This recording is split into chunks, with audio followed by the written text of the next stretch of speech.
please introduce yourself? Hi, my name is Chelsy Chesterman. And can you please take us through the whole layout? There's like so many things to look at. Yeah, sure. So this is Bowser's big lava castle. I built it along with my husband. This is kind of inspired by some of the classic Super Mario games from the 90s and some of the tropes that you normally find in some of the final levels, the big Bowser battle where you go through the castle and you get up to the top and Mario's fighting Bowser. So we've picked up a lot of things like the crushing blocks, the spinning fireballs, Princess Peach up in a tower waiting to be rescued, and then just to make it a little bit more fun, we've got Luigi and Toad coming to help out rescue the princess, like some of the more modern Mario versions where you play as a group. Very cool. I see you have lots of different movements with the lava. Can you tell us how you made that? Yeah, sure. So the mechanisms are all made with Lego components.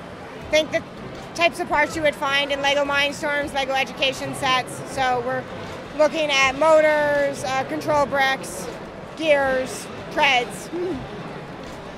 Very cool. I see you also have lots of different lighting. I know it's very hard to put all the lighting together. Can you tell us how you made that?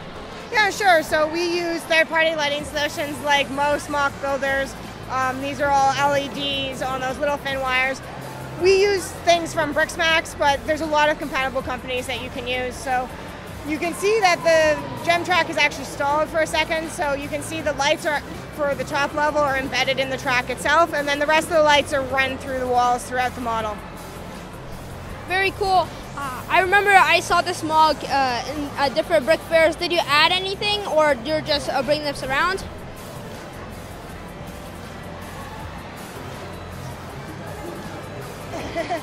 Before it gets more jammed, so the first version of this did come to Brick Fair Fredericksburg last year. It was our prototype.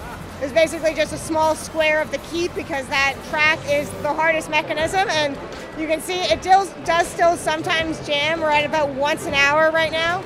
The early versions it was about once every 5 minutes, so we're almost there in terms of consistent operation. The rest of the walls were built last summer, first displayed at Brick Fair Chantilly, and for that there hasn't been a huge number of external visual differences for this trip. It's mostly been internal, so we've been working on some of these mechanisms with the gems to make sure it doesn't jam as much. Still some work to do. We'll probably be modding it after the show closes tonight. Our next thing too, some of these wall sections, as beautiful as they are, we realized they weren't designed to fit in the travel boxes as well as we'd like. So that's probably going to be the next stage, is just making sure this model can move and be reassembled without quite so much travel damage each time. I see. And when you travel and take this mock into different conventions, is it modular? Can you take it apart, or how does that work? Yeah, so it's actually 11 different pieces. So each section of the forward walls, all those breaks into 5 pieces: the gatehouse, the 2 sides, and then the 2 ends. We also then have the keep on top, which is the large second level. And then there's several pillars and posts and systems underneath the keep to support it. The 2 towers on the top also come off. Very cool. Thank you very much for your time. You're welcome.